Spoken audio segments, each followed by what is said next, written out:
What's going on, y'all? Welcome to 8 Cubes. I'm Cam Best. He's Lamby series. We discuss the 8 most important topics in Marvel Snap on any given week. And this week, we're going to be starting out by taking a look at Blink.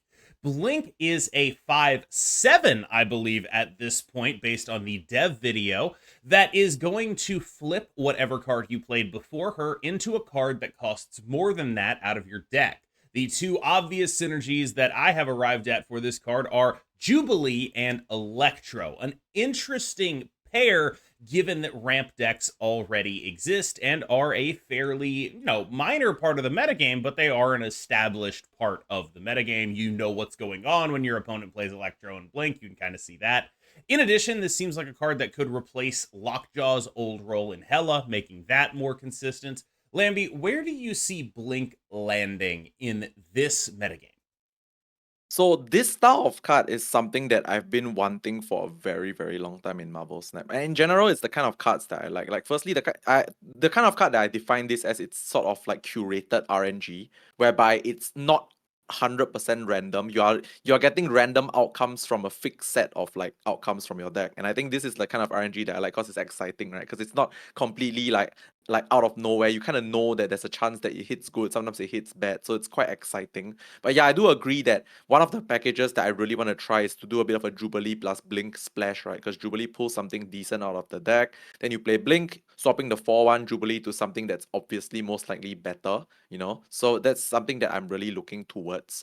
The one thing I really like about Blink that I think might be underappreciated is the fact that she doesn't just swap the card you played previously. She can be played in any location, and the card that was played previously can be anywhere as well. So there's a lot of like mind games. You can be swapping stuff that like they never expect you to swap, right? Like maybe it could be as crazy as like you have a 2-drop, you play a 2-drop on turn 4, which was decent, but you swap it out for something extremely big Oh, on the okay, I next see what you're turn. saying. Like Yeah, like because like like she's always just gonna the swap the most recent card you played, correct, but correct. yeah. Yeah. But what if your two drop looks decent, like it's a 2/3? Would your opponent think that you would swap out a 2/3? They might not, right? Because it looks decent. But you're just going for the roll, and you can play Blink, a 5/7, by the way, pretty good stats, anywhere, and swap out the previously played card. So there's a lot of little interactions whereby you can do crazy things like just YOLO on turn 6, swap out something for a Shang-Chi, because you know the Shang-Chi is still in your deck or something like that. Or just I mean the obvious one is just swap out for Doctor Doom, right? I mean it's crazy. You turn your Jubilee into Doctor Doom. Oh my god, right? So I think Blink is a very exciting card. I think she's good. Definitely not like Omega powerful kind of good, but I think she's good. But I think one of the biggest things she brings to the game is that she's exciting, and I'm really down to experiment with the card. Yeah, the control to RNG aspect of this card is really interesting because you're looking at something like, okay, it's turn 6. I didn't draw my Shang-Chi, and this Yeah, card has like exactly. an Iron Lad level type effect of that. Like, Yes. oh, I can really go for this. Like, I sort of And know there's a chance. Yeah. yes. And like I do think costing 5 does, that does hurt, right? But if you play a 5/7 and then your other lane just gets a Shang-Chi, that's like Yeah, a why not? pretty good final turn of the game, I'm not gonna lie. And so you're in a situation where I think my big wonder for this card, the thing I want to know the absolute most, the most of anything, is does this card make the cut in like mid-range good stuff decks? Does this card make the cut in like your average Angela deck? Is this the 5-drop of choice? And I think there's a lot of competition at the 5-drop slot right Yeah. now where there is just, not only is like there the obvious like Cannonball Profex, Annihilus, stuff like that. There's like even stuff that isn't really seeing play that has comparable stat line and potentially impact to Blink, like Legion, like there or Vision. There are tons of amazing 5s in this game right now. And I wonder if Blink is good. If Blink is good enough to make the cut in mid-range decks, I think it probably means she's one of the best cards in the game. Like, Yeah. if that's what we're talking about, that then like it means that like she is a lot easier to use than she reads, and it means that she ends up being extremely powerful just baseline. If not, I think she always has a home in Hela, in ramp decks, but the Mhm. real question is she going to be in everything, I think. Releasing in the spotlight caches is Nocturne on week 1, and I gotta be honest with you, I worry this card might actually just be like too good. I don't really know another way to say this, but like there are very few cards that Marvel Snap releases that have sort of Jeff potential. And I'm not saying this card is going to be Jeff or anything like that, really. Like, it's not like, Nocturne, that's the new Jeff. For sure, I know that. I don't know that. I can't predict the future. But when I look at Nocturne, what I see is, oh, that's 3/5 Nightcrawler. That is 5 stats you can move around the board at any given time. People talk about, like, Captain Marvel, right? If you're moving this card the right way, it's Captain Marvel for a discount. If you are also benefiting from the location removal of this card, it is Captain Marvel with a discount and an upside. Like, we are talking about a stat line that is better, I think, than any other move card, right? You have, when you look at any other card that moves, there is Vision, there is Nightcrawler, there is Jeff. This is the one at a 3/5. It is the best stat line. And I realize I just jumped into this talking about this card like everyone knows what it is already. Nocturne 3/5, when it can move once, and when it moves, it changes the location it moves to. So location control and a 3/5 body and the ability to move. I'm putting this in every deck playing Angela, just all of them. Actually, the funny thing is, I actually thought this card was really good. Then I backtracked a bit and I thought it was like mid. And then KM made one statement a bit before the video, and I was like, okay, this is really very good. And then I'm very convinced that this is one of the better cards of the month for sure. So the thing about Nocturne, firstly, we all know what Vision does, right? And my concern was that, okay, maybe Nocturne is not that great because you only get to like shift it once. It's not that great. But then KM just went and said, like, realistically, Vision is good, but you only need to move it once anyway, right? Since you play on turn 5 and then you shift it. So then when he said that, I was just like, oh yeah, technically just moving a 3/5 once is already enough mind games. Plus, this 3/5 doesn't just move, right? This 3/5 moves and like changes a location that could be bad for you. Like, for example, let's say your opponent's playing an ongoing deck, there's an onslaught citadel there or something. You can just shift the Nocturne there and then just turn it off on the final turn.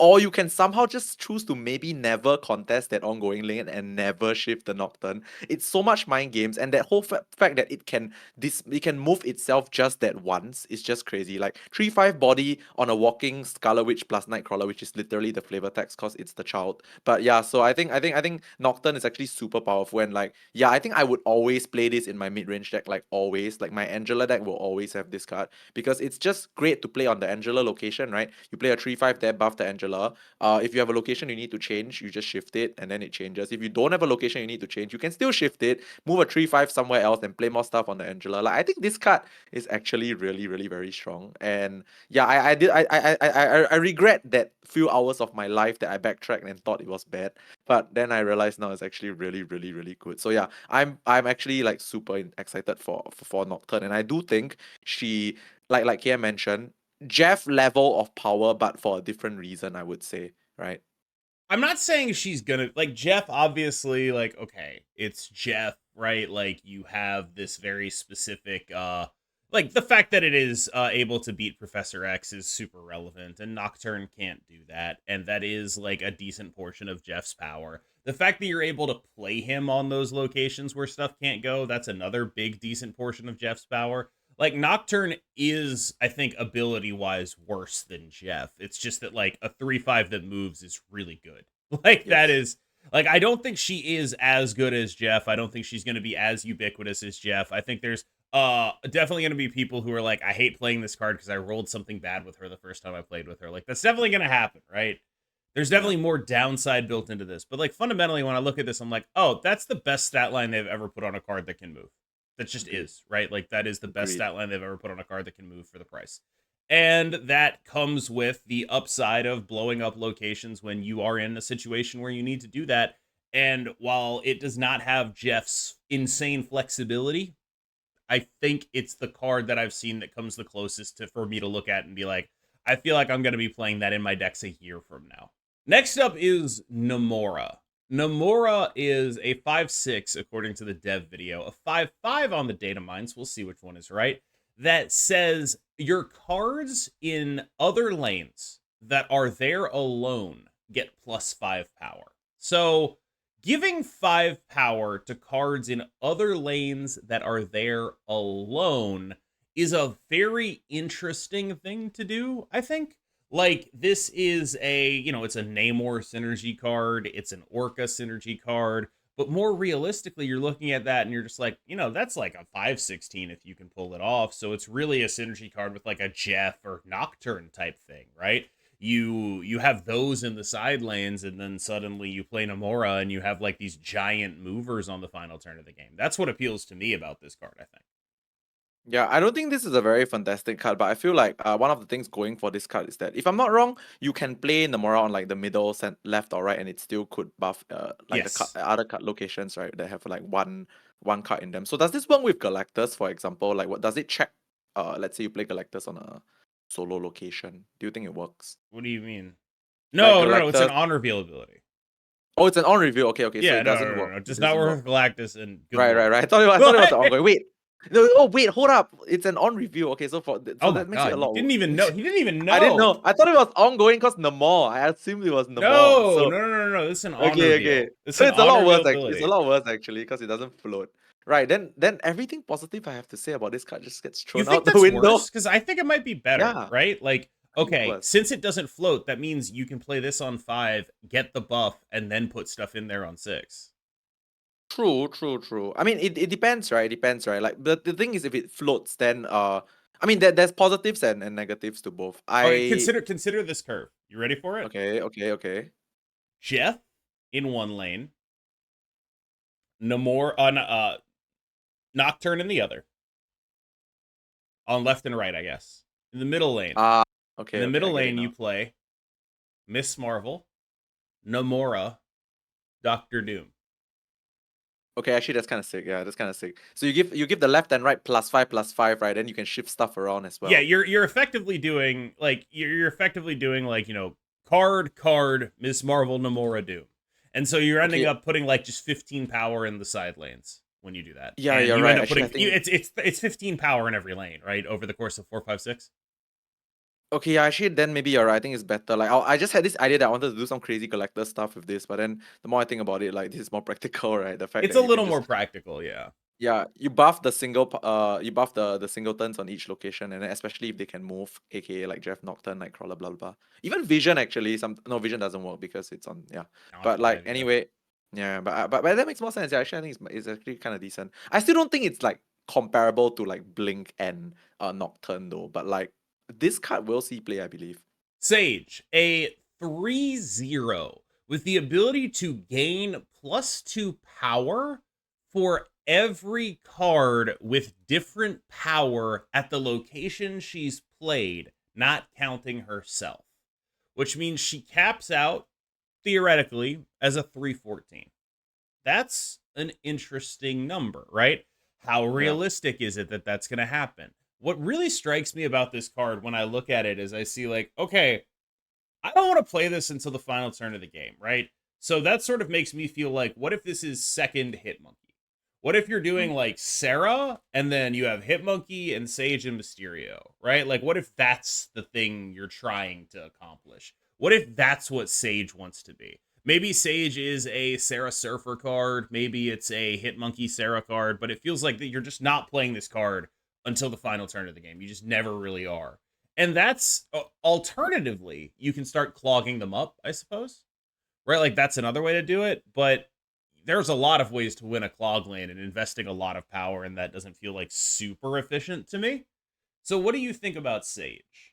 This card to me feels like the one that's the hardest to determine whether she'll be okay. I think she'll be decent. But I don't know how good she'll be because this kind of card is very difficult to like actually determine like the actual power of the card, right? Because a lot of it is determined by what your opponent does as well, right? Like if she's on the board too early, your opponent can like actually augment the power of the card. Like if they have cards there, they can decide to not play cards there, and then she's like kept out at the amount of power that's already on the board, for example. Or like if you play her on the final turn even and your opponent still plays cards in that location, it might not be as big, or it might be as big as you want it to be, for example. So like I feel like Sage is very difficult to evaluate. I do think that she could be, as weird as this sounds, like I think she's actually potentially a surfer card.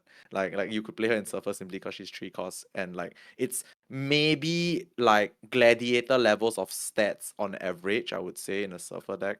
So I'm not too sure. I'm not too sure how to evaluate this card, but I will try it out and we'll see how it goes.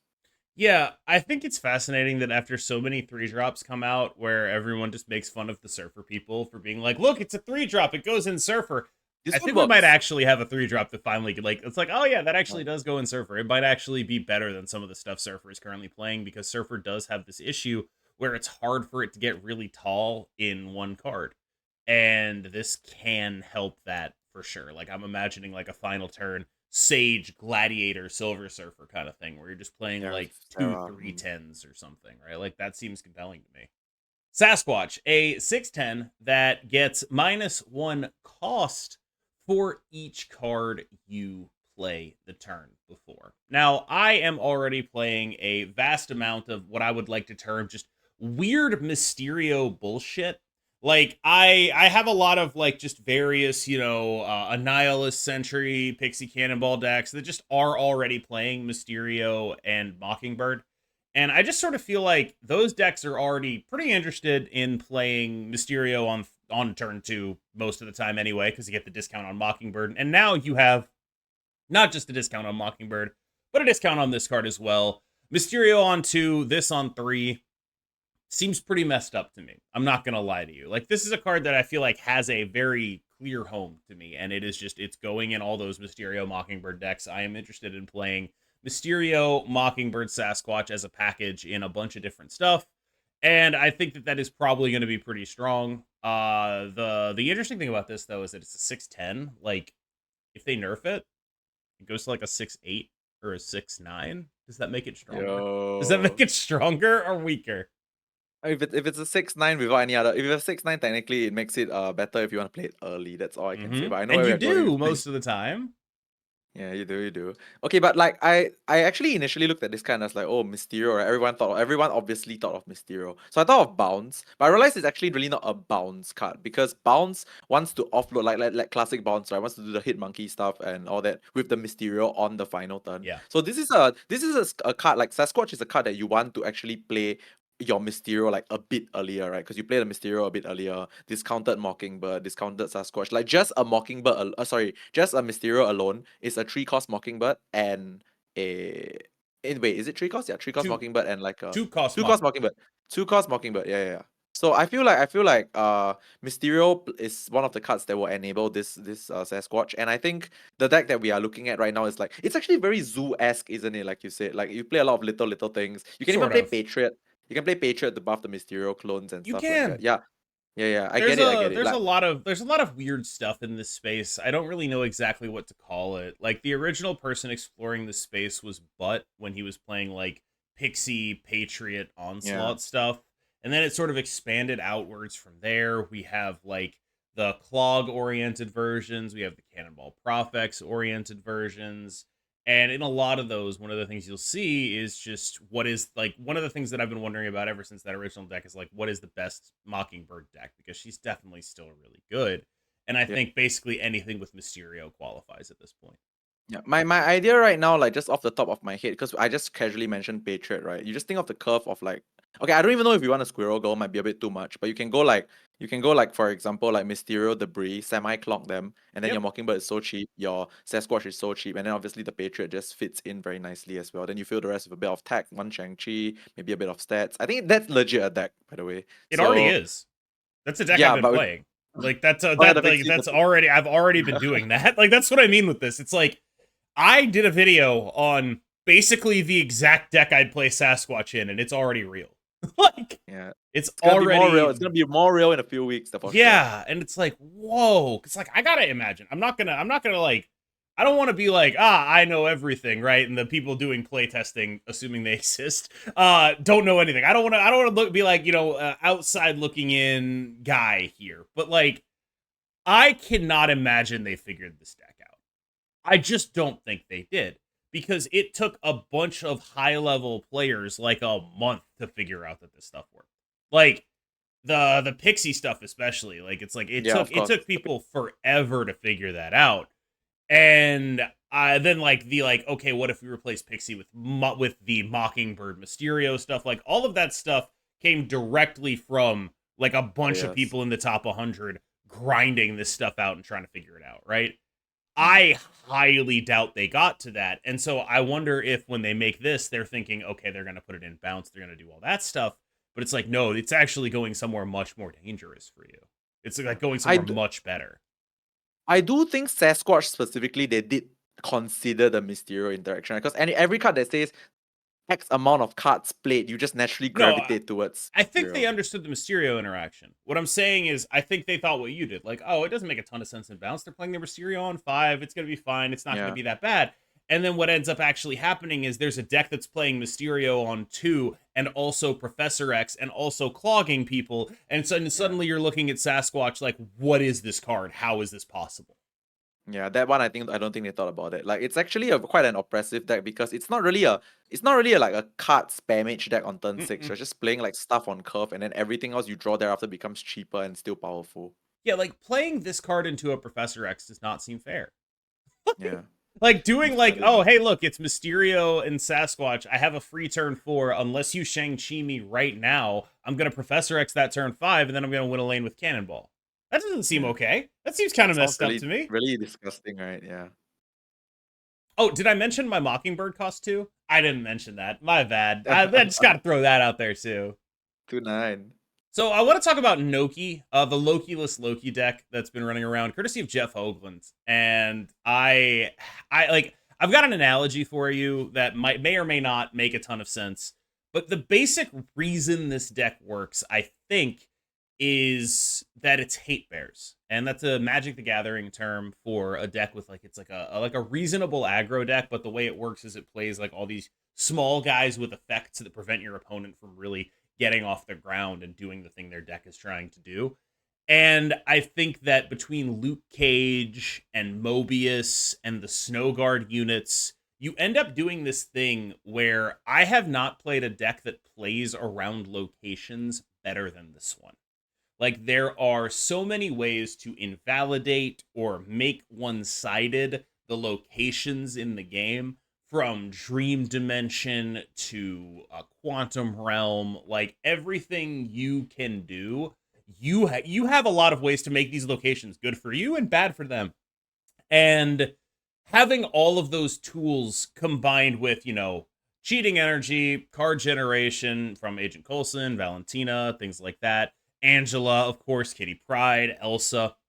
Like, it is an Angela, Kitty, Elsa deck before anything else. But I think it just sort of goes to show, like, when we talk about this, it's a deck that is the Loki core without Loki. It goes to show two things: the fact that it's being successful right now. The first thing it goes to show is Shang-Chi's not that good and not that required right now. Just gonna throw that out there. Like, you don't, like, this is, we've reached the point of Shang-Chi is overplayed. We have hit that point, and if you cut it from your deck, you might actually get rewarded at this point. The second thing it shows is just why the Loki core is so good. Because this is the Loki core without the card Loki, and I have like a 65% win rate to top 20 with it. Like, we're talking about a deck that you could argue is just not playing its best card. And if you like, that is just kind of an unbelievable statement to make, where you're just looking at like, yeah, we actually took the best card out of this deck and it's still fine, if not better. It really goes to show the power of the supporting cast there. People get mad at Loki itself because of the play pattern, but I don't even know how much a part of the power of its own deck it is. Yeah. So the funny thing is that like I I'm on the fence of this still despite hearing your explanation, but it's fine. I think it's just something that I think we may or may not like see eye to eye. But I do think taking the most powerful card out of your deck is just it's just a bit weird to me. Like you can do everything and then still have the Loki backup option. But no, I think that's a topic for another day. What I really want to like highlight is that one thing you said, which is the additional package of the Loki deck, that whole Elsa, Kitty, Angela thing. It's just such a hard carry, right? Like you put that in any shell, like in the current deck that we're talking about is basically Angela, Elsa, and Kitty with a bunch of like tech cards that stop your opponent from playing the game. That's Yep. good enough because the power of the stats from that the Angela package is just so much so that like you may not need a Loki like game plan at all. Like the Loki game plan may not even need to exist if you have this much stats and like disruption. So I feel like that is what I think this deck might have going for it. What do you guys think? Because I feel like I personally would still play the Loki in this deck just because like there are certain matchups where just playing Loki like for example, like the Thanos-ish Yeah, matchups where all any their decks. mid-range deck, you Yeah, just free win. any Yeah, any deck with like actual good stats, you just yeah. play Loki and you just win. So I would still like the Loki in the deck, but this is just more of a testament to how powerful Angela, Kitty, Elsa is in like many things. It's also a testament to how powerful like having more Angelas is, right? Like the collector, Hmm. it's not Angela, it's bad Angela, but it just having it is so nice. Or Yeah. having US Agent, right? Like that's the card that you'd replace for Loki in the deck because you Hmm. have to play it on turn 6 basically. But like when you play US Agent on turn 6, I feel like a lot of the time I'm just playing like a 211. And it's like, you know what? The more of those we have in the deck, the better, right? Like I'm playing a 211. It's gonna be fine. I've got this 211 coming in hot, and you can't really do that in a Loki shell, probably. It Hmm. gets a lot worse if you're not surprising people with it, if it's just sitting there on the board as a 2-3, and Loki wants you to, play tech cards that you can play early. So I do think that there is like something lost by putting Loki in there, but like, yeah, you get like all these free roll wins. It's an interesting situation. I will say it did feel like I was leveraging hidden information when I played this deck, which is to say, I would play the deck, and like someone would be like, "Oh, he's a Loki deck. Play Mobius, snap me," and I would just be like, Yeah, that's "That doesn't true. matter to me at all. Like you're That's true. snapping me on a thing I don't care about." And it's like that is just kind of fascinating, isn't it? Right? Like Mhm. that you just sort of like, yeah, nice Mobius snap. It doesn't do anything about me, and because you look like a Loki deck, people are playing in the wrong way against you. All right, Lamby, this is a hard one. Let's go. What do you think is going to be the boogeyman of next month's meta? What do you think is going to be the thing people are complaining about? Is it one of these new cards? Is it an old card? Let me know. Okay, so I thought about this for a little bit, and I'm gonna go with like two boogeymans. The first one, which we already have, is I have to talk about Professor X. I feel like every single time he's relevant, the complaints go through the roof. I think it might even have more complaints than when Alioth was a thing. Like I feel like because Professor X has been around for so long, right? Like his effect has been one of the most oppressive things since the dawn of Marvel Snap. Feel like going into next month with like cards that like pull stuff out of your deck, cards that move, cards that require you to have only one card in location and all that It's kind of a stuff. really I good feel like point. yeah, I feel like Professor X will continue to be an even bigger boogeyman in the months to come. And I think that another one that I want to mention, which I don't think it's really boogeyman-ish, but it's like something that people can rage about, is Nocturne actually. Because the thing is, a lot of people know that like Vision moving wins and loses games a lot of the time because there's a huge power swing on the location that you want to win, right? So Nocturne is like a cheaper version of a Vision that is also a power swing. But people will probably end up complaining about the fact that they shifted a 5 power thing away and changed my random location into a death's domain and I lose turn 6 to random RNG. This game is bad, that kind of thing. Yeah, no, it will happen. It will happen. But like it will also happen to you at the same time as well, right? Your opponent will shift their Nocturne and you're gonna lose to a random death's domain. So both sides will complain. So I think this is not so much about like Nocturne being oppressive and like hated. I think it's more like a lot of games will be won or lost based on the fact that there's this uncontrolled element of a 5 power thing shifting and then turning your location into something that just outright loses you the game. So I think that will have some complaints, but no, that's just a small like thing that I want to mention because Professor X will probably still be the main thing that people complain about in months to come. Yeah, I am struck by specifically, I think that's just a really good analysis of why Professor X is going to feel bad in the upcoming month. Like I think that's just really clever. I did not get that far. My pick for Boogeyman was Loki. And I think that when you look at these cards that are coming out, they lend themselves to good card style of decks, with the exception of Blink. But I think again, we talked about how Blink could be a card that goes in good card style decks, right? Exactly. However, I will give this to Blink. She is at least asymmetric. If you don't build your Yes. deck for Blink, you're not going to get the same value out of her, Loki gamer, right? Like it's not going to be the same thing. But the general thought process I'm having here is like Nocturne feels like a good stuff card. Sasquatch goes in like those Annihilus decks, right? Like the Annihilus Mockingbird type things, right? And if those are the kind of things people are playing, I think Loki is going to be fairly popular. And I think we've proven at this point where the second Loki gets popular, his haters come out of the woodwork. Like it's just Yes. undeniably true at this point, where it's like, I don't think this card has ever consistently been like, not ever consistently, but like, I don't think this card has, basically since the collector nerf, has deserved the amount of hate that he gets. I think Agreed. that people hate the play pattern of him. And I'm not even sure if they hate the real play pattern of him, where it's like, but I think they hate what they've constructed in their heads about the play pattern of him, which is they play my deck but better, which is certainly true in some cases. But I've certainly felt like it's like, I'm playing the Loki-less Loki deck, right? They Loki me, I can still win that game. Like straight Yeah, up, I still feel like I can win that game. And exactly. it's like I think there's like this psychological effect that he has on people that like, oh, they're just going to do everything I do but better. But it's like, no, man, you stick around and you figure out if they actually are. Because one of the things they struggle with big time, and I think this is the best way to attack Loki, is board space. Like they are putting a lot of small stuff on the board. They get all your stuff. Okay, that's cool. Are they going to be able to put anything big on the board? Are they going to actually go above 20 points in any lane? And I think that kind of stuff is how you have to start thinking about these matchups. But like generally speaking, I think Loki gets more hate than he deserves.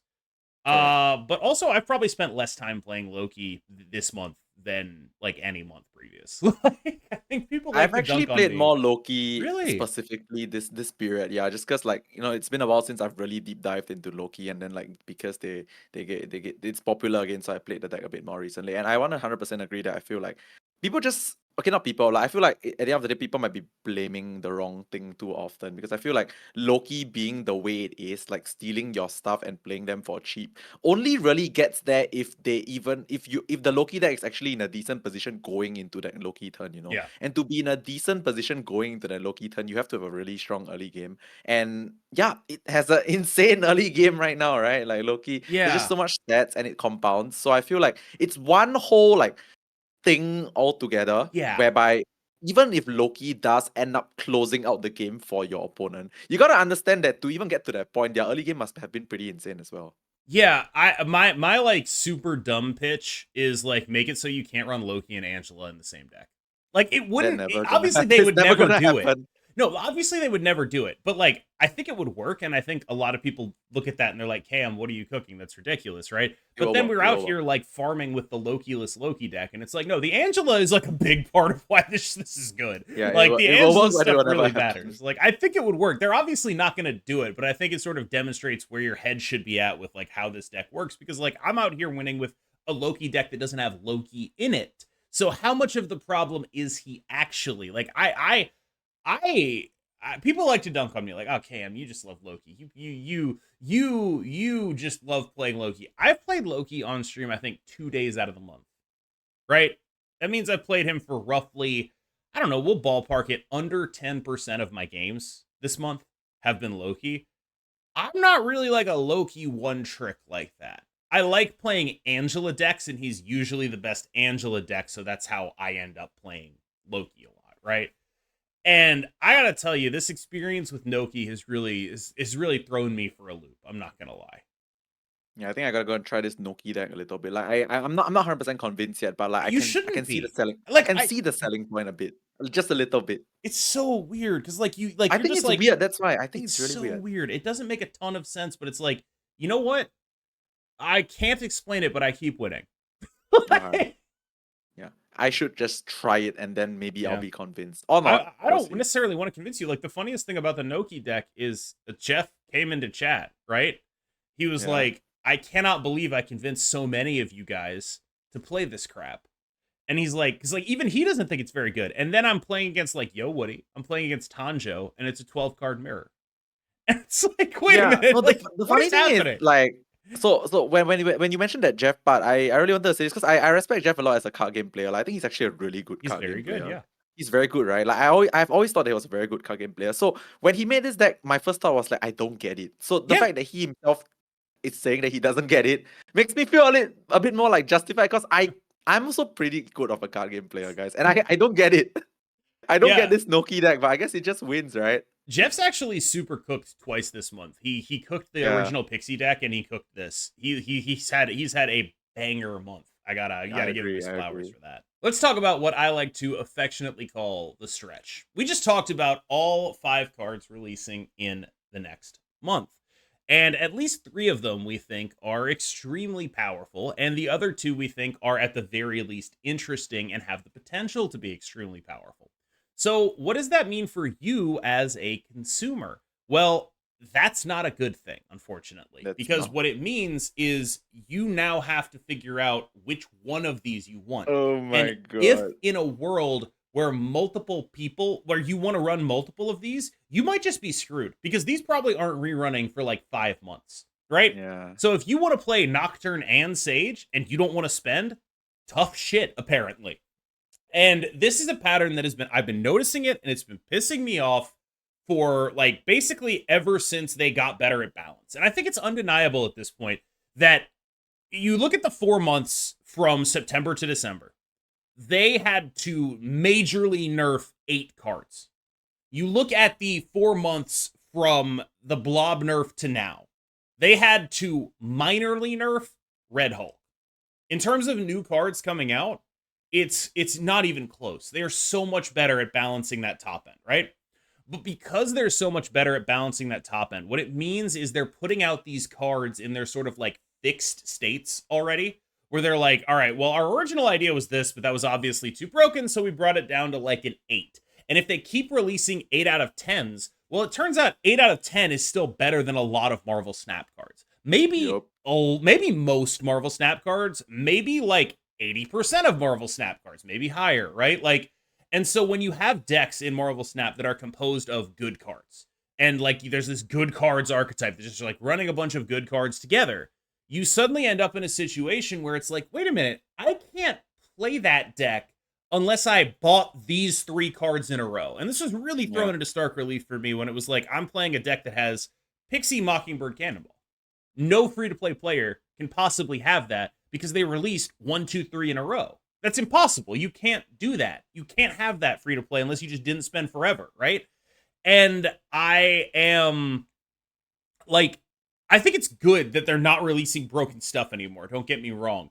But the downside is they're not releasing bad stuff anymore. There's no easy skips on any of these months. And when all their cards are 8 out of 10s, it feels like the economy was built for, skips and misses, right? Everyone is like, all right, you got to get these 4 in, right? You got to save your 4 caches. That's the advice everyone gives. And it's like, Yeah. man, I'm not saying obviously we can't ask them to release bad cards, right? Like we Of can't course. be like, you need to release bad cards. Stop it. Stop releasing good shit. Obviously you can't do that. That's dumb, right? What we can do, and here's my proposal, and there'll probably be a video on this. I recorded it already, but I'm still polishing it, and I'm kind of afraid to put it out there because I just don't know if I've represented myself perfectly. Because I'm obviously like kind of angry about this, right?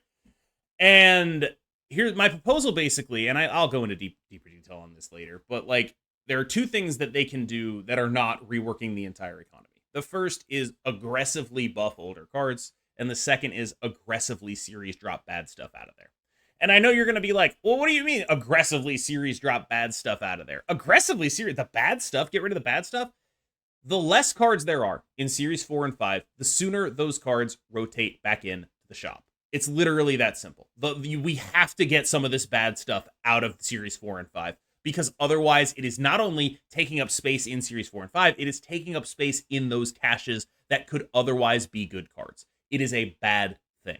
And I think I think there's probably like 20 cards you could probably rotate downward easily that are not making them any money being in series 4 and 5 that are only filler. And I think there shouldn't be any filler. That's sort of my pitch. You need to buff older cards and we need to get the crap out of series 4 and 5. Thank you for coming to my TED Talk. Yo, actually, I think that was such a sick pitch. Like honestly, I wasn't saying anything or even reacting because I was listening and trying to internalize. And the offer suggestion was good. The one where you aggressively buff everything. But we've had that before, where they buff a ton of shit, right? But the second suggestion is insane. Like I was thinking about it. I think it's so sick. Like just push all the not so great and everyone knows which ones they are cards down from series 4 and 5, right? Because no one will miss them anyway. So Get them it out. changes it makes it so that the rotation of 4s and 5, yes, it's still a rotation, but it's like a good amount of cards and like it's good cards rotation. It's essentially it's good cards rotation, and I like that a lot, like a lot. Because okay, now I can speak more from like the non-content creator player now, because I've been playing this game a bit less recently, and I can safely tell you that if you don't actively play this game every day and grind and maybe even spend a bit of cash, right? This month is difficult to keep up with. I'll be completely frank, because like I can tell you honestly that like my interest in Marvel Snap spiked after recording this video, because a lot of the other cards that I see coming out this month are things that I really like doing and are really exciting. And that means that you might also probably find these cards very exciting and you want to get all of them. But if you want to get all of them and you're not like super invested in this game, because if you are super invested in this game, you would have the stuff, right? The stuff. You've But if spent you're a not, lot of money. yeah, exactly. So like I feel like this month in particular further echoes the fact that like you can't really stop them from printing good cards. People are Yeah. happy when new No, cards are it's good and good. it's They fun. should do that. Yeah, good cards coming out is fun and it's good, but because they can't exactly say that, all right, these things don't cost tokens, people will have to spend a lot of their tokens on these supposedly fun and good cards. And like the only way to really solve this problem, I feel, is what KM suggested, which is you get rid of all the nonsense in the 4s and 5 slot, series 4s and 5 slot, and so the card rotation pool in your like daily series 4s and 5s is like less of nonsense, correct? Less nonsense, more good cards. And I feel like that makes a lot of sense. Okay, but I digress. I just want to say that like once again, this video actually was like I did not expect to record this video and feel more inspired to play Marvel Snap after that. But like these month's cards, They're actually cool, after this right? discussion, yeah, Yeah. this month's cards actually make me feel like playing more Marvel Snap, because they are actually factually very exciting cards. And I think like this might be one of the most exciting months of Marvel Snap personally for me, because I feel like every single one of these cards released has so many use cases. Like there's like so many ways to play these cards, in a meme way, in a competitive way, in a fun way. Like these cards are legit good. Only problem is you probably want to buy every single one of them, which is very Yes. Like expensive. that's exactly So the thing where it's like, oh my god, there's so many cards. Everyone wants all these cards, and it's gonna be like God forbid you end up in a situation where two of these cards go in the same deck, right? Because it's like, well, nobody who doesn't spend money can have that. Zero people. And like I get it, there's other decks they can play, but it's like if you have to have this one card to go with the second card, if you have to have both of them, then you've effectively said, well, the first card, it actually only exists if you pay. And like correct. that is a really like they kind of did that with Proxima Corvus, right? And I think it's cool, but like when you get into like, and I don't think they saw this deck coming, Cannonball Mockingbird Pixie, it suddenly just becomes like, oh my god, right? At what point does it just become profitable to run piles of all the cards they've recently released because they're all just really good, right? You're running like 80th percentile cards at worst. And yeah, that's certainly a concern I have, where it's like it feels like Red Hulk and White Widow are like two of the top 5 most played cards in top 10% Infinite, and it's just like holy shit.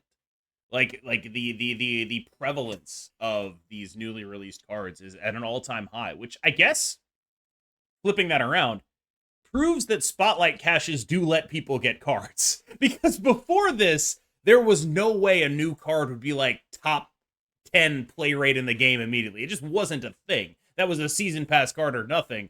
But with spotlight caches, it's like, no, these cards are just going to be played incredibly high rates. So it is clear that like people are able to get these cards. What's not clear is if people can onboard from being free to play into this kind of metagame. Correct. All right, y'all. I think this is probably the longest episode of 8 Cubes I've uploaded in a Ever. while. I'm not going to lie. But thank you so much for making it this far in the video. As always, I've been Cam Best. Please do like and subscribe. It means a ton to me, and it really helps me when I can wake up in the morning and be like, aha, the number went up. You think I'm joking, but unfortunately it does actually. That is actually how it feels, and it does actually help me. So please do it. Thank you so much. As always, I've been Cam Best. He's been Lamby Series. Take us out of here. Also, if you guys haven't watched the previous video, we talked a lot about chimichangas. It's actually very exciting. Go check out that one on my channel. But on this channel, if you like what you just saw, do like, follow, subscribe, leave us a comment. I really enjoyed recording this video. I hope you enjoyed listening to it and watching it as well. We'll see you in the next one. Goodbye. Kendrick Wash Drake.